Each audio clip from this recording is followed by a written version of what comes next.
Tell your flowers. The day wasn't all that bad. There was good in you today, and this wasn't the saddest day you've had. We all have had stressful moments, but you're not even stressed about today. You're thinking about the next day and the next day and what you think may come your way. Punching yourself before the actual fight. Who even says you had to actually fight? Creating Goliaths, staying at night, creating monsters in your mind, and building your own fright.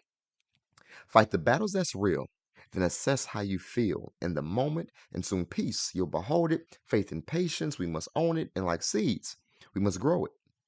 But we must gather the right thoughts to have the right actions. Rather than think the same and live the same, then play the game of who to blame, then in 30 years you see that nothing's changed. Reflection, however, can provide aim of what worked and what didn't, where you should stay and where you should pivot. Life is about faith, and we'll reap it if we sow it, but we'll never appreciate what we reap if we don't stay in the moment. And just like that, we back.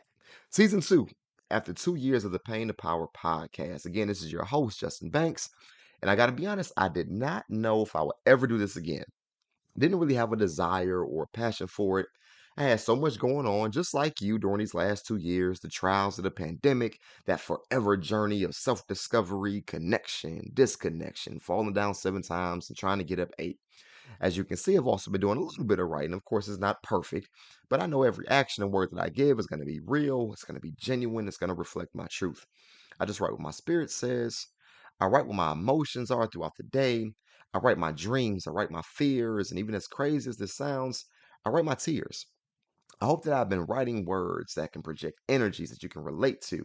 And I pray that we are now on a wonderful journey together. I wrote this intro poem and I simply called it Reflection. I found it during this 2 year hiatus that reflection is powerful. Do you reflect on your day? And not just the bad things we're programmed to only focus on. We all grow some weeds in our garden, but we also grow some beautiful flowers too. Did you recognize them or just focus on the weeds? Did you know you even grew flowers at all? I like that plant analogy as to describe our lives, but it causes us to recognize the process of what it took to grow that plant. Putting the seeds in fertile soil, watering it consistently, nurturing it, protecting it. And then soon, this beautiful creation grows through the work that you put in. As it reflects to our life, if we don't acknowledge and appreciate the process, we'll never look at and appreciate the strides we've taken. We'll view them as random actions and we never pat ourselves on the back. When was the last time you gave yourself some positive words or acknowledged your hard work? I've noticed that based on my own personal experience, that the lack of reflection or just negative thinking whatsoever is just emotional and spiritual suicide. How happy can you possibly be when your emotions and your soul are just wavering? Feeling this way made me want to explore and try something different. The reason why is that I noticed when I personally didn't reflect, there were some negative consequences. Number one, my self esteem stayed low and my insecurities remained dominant. This led to consequence number two, which was that I lowered my own ceiling in terms of what I thought I could accomplish. It kept me nervous. It kept me procrastinating. It kept me feeling less than. It kept me less than my full potential. I never noticed my growth. And when you don't acknowledge your growth, you also don't acknowledge your gifts. When you don't acknowledge your gifts, you don't acknowledge your skills, and then you think you're nothing, which can lead to a very stagnant life. You never move. And if you do, it's probably in the wrong direction. If I think my car can only drive 20 miles per hour, it will take me forever to get to where I need to go, if I ever get there at all. The same goes for our life. We may never get to our destination if we don't notice and celebrate the gifts that will get us there. For example, I've been a fitness trainer for a little over a year, and it's been such a learning and exciting experience. When I first started, of course, I was so nervous. I didn't know what to expect, and I really reflected on the camps that I trained. I only saw the negatives. I talked way too fast today, or I don't think I explained that well enough, or maybe I didn't help this person good enough. I should have did this instead of that, and it stayed and it honestly infected my mind. Now that isn't reflection. That's me being a negative thinker and only noticing and inflating negative thoughts and actions to an unreasonable point. Reflection also noticing what went well. And when I stopped being a perfectionist and noticed that I was human, I acknowledged my negatives but believed I had the skills to correct them and also built on the positives so I can only get better.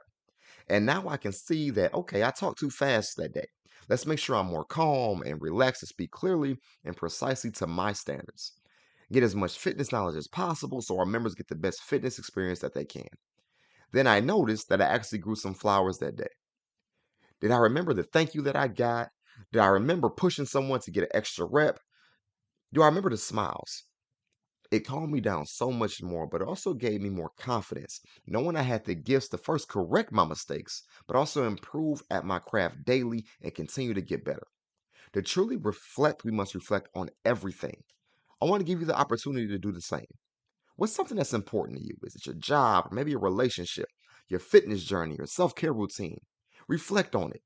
First, talk about what went well. Whatever did go well, think about how you can stay consistent with those positive behaviors and improve upon them. Now, what didn't go well? Rather than only seeing it as a permanent trait of who you are, switch your mindset and figure out how to change the weaknesses into a strength. That's how you take a step forward. That's how you get up when you fall down. You may be down for a minute, but you'll believe that you won't be down for long. Now, if you know me, you know I like to relate a lot of things to sports, and I'm going to do it again. So athletes have to reflect all the times, at least the great ones. After every practice and every game, an athlete has to reflect. Teams usually practice reflection when they watch film. They all sit and they watch practice or the game. There's a constant watch and rewind of what went right and what didn't for the team and for each athlete. I used to hate watching film because I didn't want to feel embarrassed watching my mistakes. I would have never improved though if I didn't see that my technique was wrong when I threw a pass, or maybe I didn't make the right read to make the right decision. I would have never gotten better.